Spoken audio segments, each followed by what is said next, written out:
seen what's been going on in LA? Crazy, bro.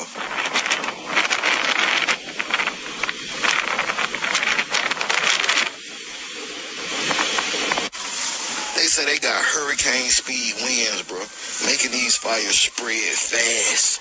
Can you imagine, bro?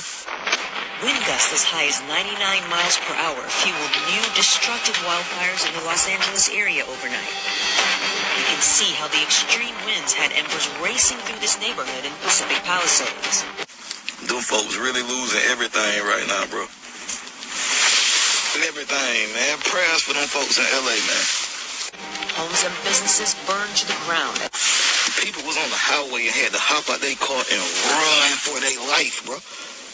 Come on, bro. This shit getting crazy out here, boy. Tens of thousands of people scrambled to evacuate, many abandoning their cars. At least 3 fires are burning in the LA area by early Wednesday with 0% containment.